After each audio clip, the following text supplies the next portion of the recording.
Most photographers think that the key to better photos is buying a better camera or a sharper lens or more megapixels.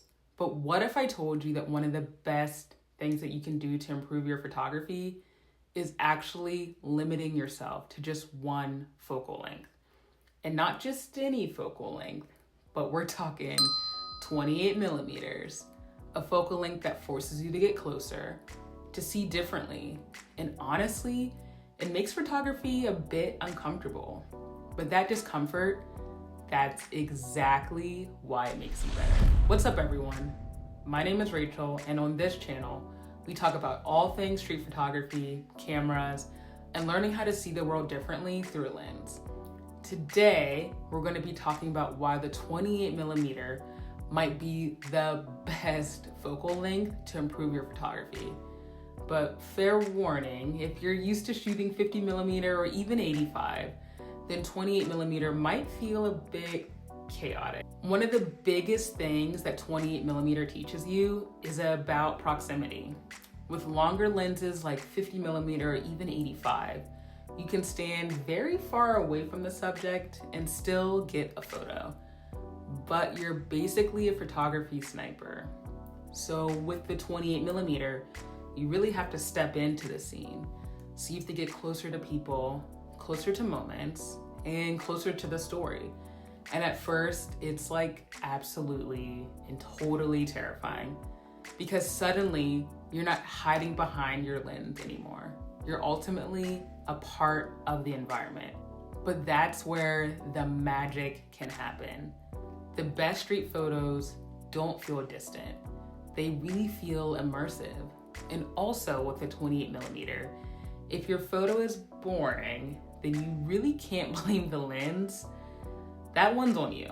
28 millimeter also forces you to become a much better composer.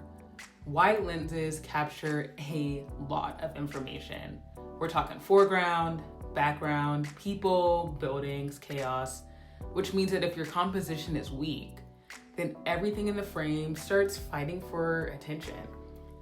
But once you learn to control that chaos, then 28 millimeter really becomes an incredible storytelling tool. You start thinking about things like leading lines, layers, depth, foreground elements even, and really suddenly your photo starts feeling more three-dimensional. So instead of just taking a picture of a person, you're really capturing the entire environment around them. This is probably my favorite thing about 28 millimeter. It tells contextual stories. If you shoot a portrait with an 85 millimeter lens, you isolate that subject, which can be absolutely beautiful. But sometimes you also lose the story in that process. So with 28 millimeter, the subject lives inside their environment. So we're talking the coffee shop, the subway, the street corner, all of that becomes a part of the image. And that's why so many legendary street photographers gravitate towards that wider lens, because the story isn't just about the person.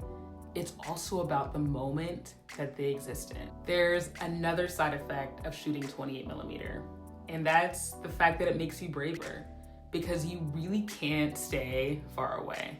You have to walk closer to people. You have to be confident. You have to accept that the fact that sometimes someone might look at you like, what are you doing? And honestly, that is a part of street photography. But over time, you'll also realize something else that's very important. And that's the fact that most people really don't care. And the ones who do usually just ask what you're shooting. Now, to be fair, 28 millimeter isn't perfect. It can distort faces if you're too close. It's harder to isolate subjects. And sometimes the frame can feel a bit messy even. But that's also why it's such a great teacher, because it forces you to simplify scenes, move your feet, wait for better moments, instead of really relying on the lens to do all the work. So if you've been trying to become a better photographer, then try this challenge.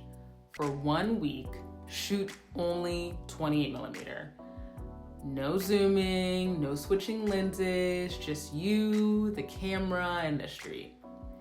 And honestly, you'll probably feel very uncomfortable at first, but I promise that it'll also change the way that you see. I am curious though, and I'm a little nosy. So what focal length do you usually shoot with? Is it 28mm, 35mm gang, even nifty 50? Let me know in the comments. And if you enjoyed this video and want more content about street photography and learning how to see better moments, make sure you subscribe, and I will see y'all in the next one.